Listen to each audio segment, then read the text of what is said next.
नमस्कार साथियों, आशा करते हैं कि आप सभी बहुत ही अच्छे होंगे और अपनी पढ़ाई बहुत अच्छे तरीके से कर रहे होंगे। दोस्तों आज की इस वीडियो में लोग पढ़ने वाले हैं एक्सरसाइज 6.1। ठीक है, आज की इस वीडियो में लोग पढ़ेंगे एक्सरसाइज 6.1 और यहाँ पे 6.1 में दोस्तों बहुत ही छोटा-छोटा क्वेश्चन है और ये सारे जो क्वेश्चन है ऑब्जेक्टिव टाइप क्वेश्चन है।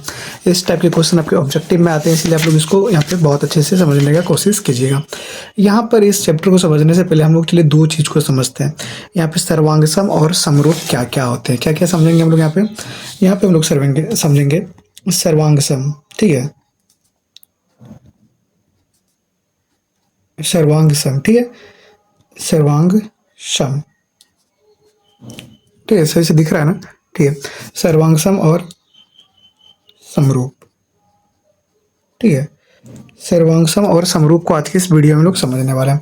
यहाँ पे इसको देखिए, इससे आपको साफ पता लगेगा सर्वांग सम यानी कि सर्व अंग समान, यही ना है इसका मतलब। इसको अगर अच्छे से तोड़ यहाँ पे इसको खंडित करें, सर्वांग सम यानी कि सभी अंग समान, यानी कि इसमें जो है वो हमारा जो सभी जो रेखा है यानी कि सभी जो अंग है, सभी अंग समान होना चाहिए।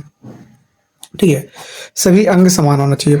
और यहाँ पे समरूप यानी कि समान रूप का होना चाहिए। ठीक है, समान रूप का। ठीक है, क्या होना चाहिए? समान रूप का होना चाहिए। अब सर्वांग समान मतलब क्या, देखिए एक जैसे ये कोई वर्ग है, ठीक है, और ये दूसरा वर्ग है, तो अगर ये 1 सेंटीमीटर है ना तो ये भी 1 सेंटीमीटर होना चाहिए। ये अगर 2 सेंटीमीटर है तो ये भी 2 सेंटीमीटर होना चाहिए। तो वर्ग है तो सबका एक ही होगा, माफ कीजिएगा। तो ये भी एक होना चाहिए, ये भी एक, ये भी एक, ये भी एक, और ये भी एक, और ये भी एक। मान के चलिए कोई एक आयत ले लिए। ठीक है, ठीक है, कोई एक आयत ले लिए। आयत में देखिए ये अगर 2 सेंटीमीटर हो गया, ये 3 सेंटीमीटर नहीं होना चाहिए। अगर ये 2 और ये 3 हो गया तो ये हमारा सर्वांग सम नहीं होगा, क्योंकि यहाँ पे सभी अंग इसमें समान होना चाहिए। और इसी प्रकार हम चलते हैं यहाँ पे समरूप में, जिसमें समान रूप होना चाहिए। तो समरूप में क्या होता है, जैसे कि मान के लिए एक वृत्त है और ये भी एक वृत्त है, इसकी त्रिज्या कुछ और है, इसकी त्रिज्या कुछ और है, लेकिन दोनों तो वृत्त ही है ना, तो इसीलिए समरूप है।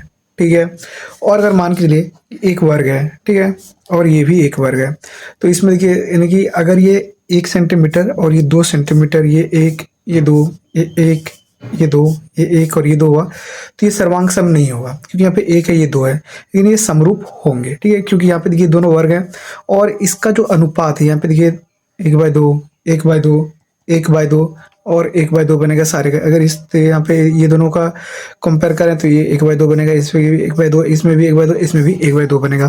तो इस तरह से क्या है, एक समरूप है, क्योंकि यहाँ पे देखिए समान रूप है ना, दोनों को, दोनों वर्ग ही है और दोनों वर्ग है तो समान रूप है। और इसको चेक करने के लिए कि क्या ये दोनों वर्ग जो है ये एक्चुअल में समरूप है या नहीं, तो इसका अनुपात निकालेंगे। अनुपात जब समान हो गया तो इसके कोण निकालेंगे। तो ये कोण सारा कोण देखिए वर्ग का सब कोण 90 डिग्री का होता है, तो सारा एंगल भी हमारे यहाँ पे सेम हो गया। जब सारा एंगल सेम हो गया, दोनों सबका अनुपात सेम है, तो ये समरूप हो जाएगा। अगर दोस्तों आपका यहाँ पे ये जो है ना अनुपात अगर सेम रहा, अगर सेम नहीं रहा और आपका एंगल भी सेम नहीं रहा, तो ये समरूप नहीं होगा। ठीक है, यहाँ पे अगर मान के लिए कोई एक ऐसे करके ये चतुर्भुज है और ये भी तो चतुर्भुज ही है ना, भले ही इसका नाम अलग है। तो यहाँ पे देखिए दोनों चतुर्भुज ही है, कोई समचतुर्भुज है, कोई यहाँ पे समलंब चतुर्भुज है। तो इसमें से देखिए ये सबका ये चतुर्भुज है, लेकिन समान रूप आप लोग बोलिए कि दोनों चतुर्भुज है, दोनों का रूप यानी कि चतुर्भुज है, तो दोनों यहाँ पे हमारा समरूप होना चाहिए। तो दोनों समरूप नहीं होगा। क्यों नहीं होगा? क्योंकि देखिए इसका अनुपात और इसका अनुपात अगर सेम हो भी गया तो इसका अनुपात और इसका अनुपात सेम नहीं होगा। और फिर मान लीजिए इसका अनुपात भी सेम हो गया, लेकिन इसके एंगल जो है वो एंगल यहाँ पे सेम नहीं होंगे, तो ये दोनों समरूप नहीं है। तो इस तरह से आप लोग सर्वांग सम और समरूप में एक चीज सीधा सीधा समझिए कि सर्वांग सम में यहाँ पे सभी अंग समान होते हैं और समरूप में समान रूप यानी कि सब एक जैसा रहता है। ठीक है, और एक जैसा रहने के लिए इसका अनुपात और इसका एंगल सेम होना चाहिए। तो इस तरीके से आप लोग यहाँ पे इसको सर्वांग सम और समरूप में अंतर समझ गए होंगे। तो चलिए यहाँ पे एक्सरसाइज में चलिए आप लोग इसको यूज कीजिएगा भी, तो आप लोग समझ सोच रहे होंगे कि यार इसका यूज कैसे करेंगे। देखिए यहाँ पे पहला क्वेश्चन क्या है कि कोष्टक में दिए गए शब्दों में से सही शब्द का प्रयोग करते हुए रिक्त स्थानों को भरिए। तो पहला दिए सभी वृत्त डैश होते हैं। तो मैंने भी आपको यहाँ पे वृत्त का एग्जांपल दिया था कि सभी वृत्त क्या होते हैं। तो सभी वृत्त क्या होते हैं दोस्तों? सभी वृत्त यहाँ पे समरूप होते हैं। तो यानी कि यहाँ पे पहला का जो पहला आंसर होगा वो क्या होगा? समरूप। ठीक है, पहला का पहला आंसर क्या हो गया? समरूप। अब चलिए हम लोग यहाँ पे दूसरा क्वेश्चन पे चलेंगे। तो हमारा दूसरा क्वेश्चन यहाँ पे देखिए क्या है। दूसरा क्वेश्चन है कि सभी वर्ग होते हैं, सभी वर्ग होते हैं वो तो आपस में सभी वर्ग क्या होते हैं? वो भी समरूप होते हैं। ठीक है, क्यों? अगर मान के लिए अगर वर्ग है ये दोनों का जैसे मैंने कहा, ये सर्वांग सम नहीं है क्योंकि यहाँ पे एक है, ये दो है, तो सर्वांग सम नहीं है, ठीक है। ये सर्वांग सम नहीं, समरूप है। तो इसका दूसरा का भी हो जाएगा, यानी कि सभी जो वर्ग होते हैं वो क्या होते हैं, समरूप होते हैं, ठीक है। सभी वर्ग समरूप होते हैं। अब तीसरा, तीसरा में यहाँ पे देखिए कि सभी डैश त्रिभुज समरूप होते हैं, सभी डैश त्रिभुज समरूप होते हैं। तो इसका आंसर क्या होगा, यानी कि सभी डैश त्रिभुज, कौन कौन से त्रिभुज यहाँ पे समरूप होते हैं, कि समद्विबाहु होते हैं या समबाहु। तो यहाँ पे देखिए समबाहु त्रिभुज होते हैं ना, वो यहाँ पे समरूप होते हैं। कौन सा, समबाहु। समबाहु कैसे होते हैं मैं आपको यहाँ पे बताता हूँ। तो देखिए समबाहु मतलब क्या होता है, समान बाहु, यानी कोई एक ऐसा, यानी कि इसका तीनों बराबर है और कोई ऐसा इसका भी तीनों बराबर है, तो इसका जो रेशियो निकालिएगा ना, तो रेशियो आपका सेम आएगा, ठीक है। तो इसलिए पे जो सभी समबाहु त्रिभुज होते हैं वो समरूप होते हैं। अब इसका चौथा नंबर पे चलते हैं। चौथा नंबर दोस्तों क्वेश्चन देखिए, बहुत ही अच्छा क्वेश्चन है कि भुजाओं की समान संख्या वाले, भुजाओं की समान संख्या वाले दो बहुभुज समरूप होते हैं, ठीक है, ठीक है।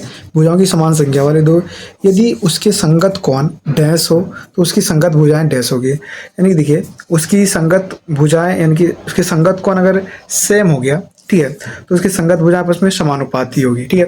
यानी कि पहला में बराबर हो जाएगा, दूसरा में समानुपाती हो जाएगा। पहला फिल इन द ब्लैंक्स में यहाँ पे बराबर हो जाएगा, दूसरा फिल इन द ब्लैंक्स में समानुपाती हो जाएगा। तो इसका क्या हो जाएगा, यानी कि पहला में अगर इस सारा इसका जो यानी कि संगत कोण जो आपस में समान हो, बराबर होगा, तो वो सभी क्या होगा, वो दोनों समान, उसकी जो भुजाएं वो समानुपाती होंगी, ठीक है, समानुपाती होंगी। तो ये हमारा पहला का ये चार आंसर हो गया। अब दूसरा नंबर क्वेश्चन देखिए हमारा क्या कह रहा है।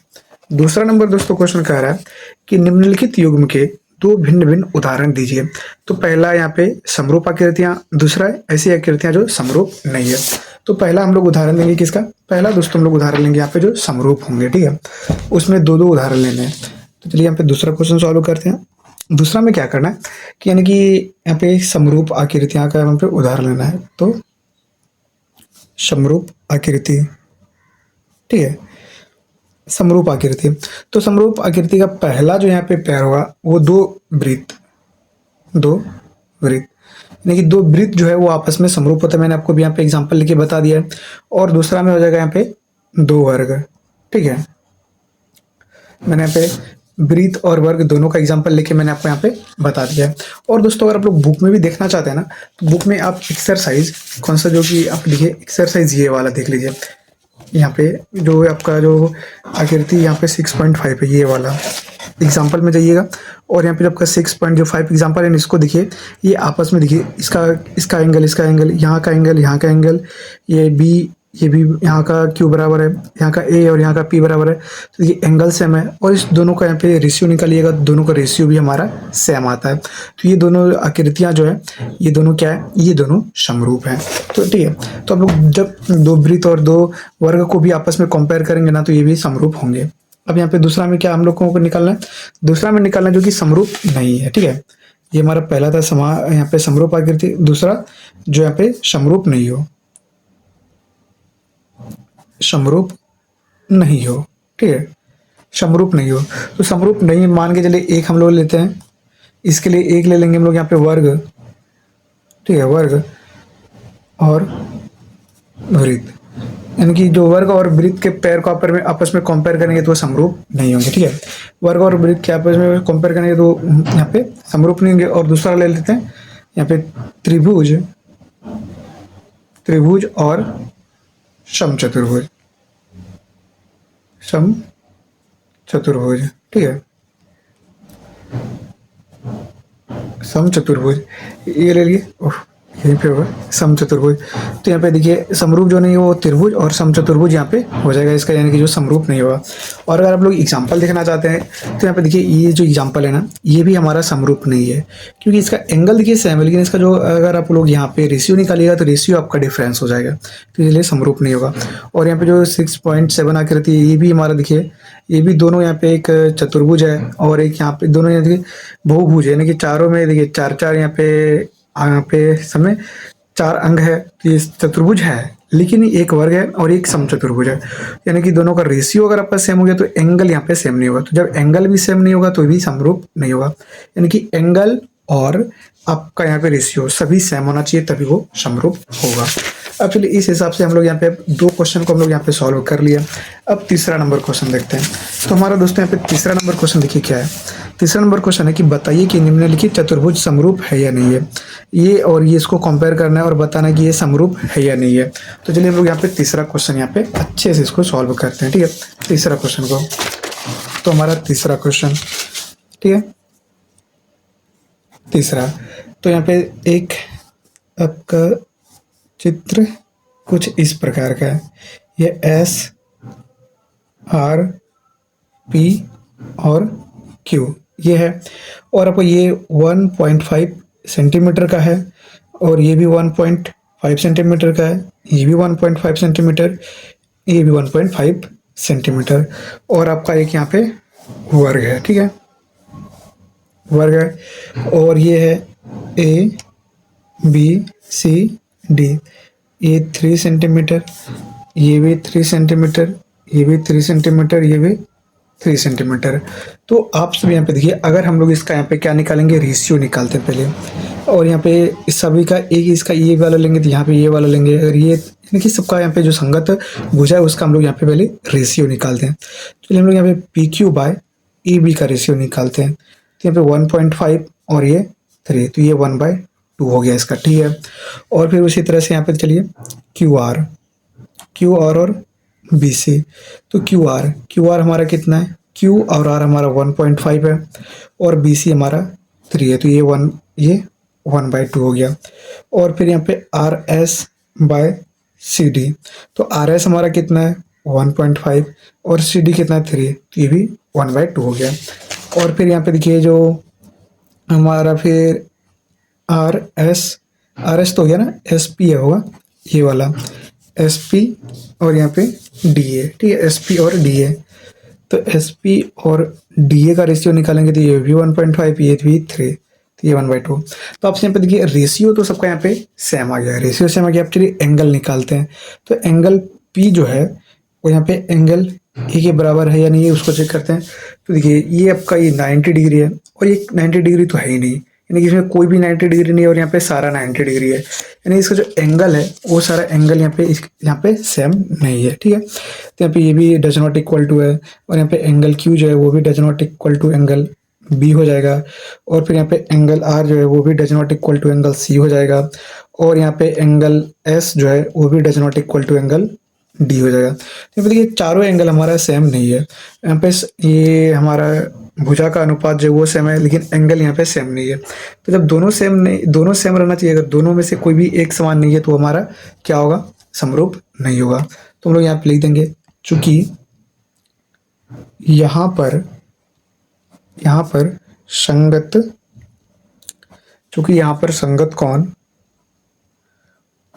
कौन आपस, चूंकि यहाँ पर संगत कौन आपस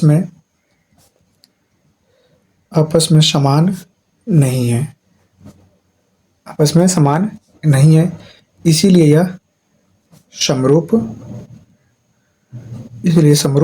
नहीं है, ठीक है, इसीलिए समरूप नहीं है। तो कुछ इस तरह से आपको यहाँ पे क्वेश्चन नंबर 3 को सॉल्व करना होगा। तो दोस्तों आज के इस वीडियो में आपको यहाँ पे जो प्रश्नावली है यहाँ पे 6.1, ठीक है, 6.1 आपको बहुत ही अच्छे तरीके से मैंने आपको बता दिया। अगले वीडियो में लोग इसके यहाँ पे 6.2 बहुत ही अच्छे तरीके से पढ़ेंगे। तो अगर आप लोग 6.2 को भी अच्छे से देखना चाहते हैं और उसको भी अच्छे से पढ़ना चाहते हैं और एक भी वीडियो मिस नहीं करना चाहते, तो आप लोग इस चैनल को सब्सक्राइब कर लीजिए। और इसके पहले के सारे वीडियोस को नहीं देखे तो आप लोग प्लेलिस्ट में जाकर के देख सकते हैं। मैंने आप सभी के लिए एक ऐसा प्लेलिस्ट डिजाइन किया हुआ है कि वहाँ पर जाएंगे ना तो क्लास 10 मैथ्स का 6.1 के पहले जितना सारा क्वेश्चन है सभी एक्सरसाइज का उस प्लेलिस्ट में को सारा वीडियोस मिल जाएगा। तो एक बार विजिट करके आप लोग जरूर देखिएगा। दोस्तों आज के इस वीडियो में इतने मिलेंगे अगले दिन जब हम लोग इसके यहाँ पे 6.2 स्टार्ट कर रहे होंगे। तब तक के लिए मैं आपसे भी विदा लेता हूँ। जय हिंद।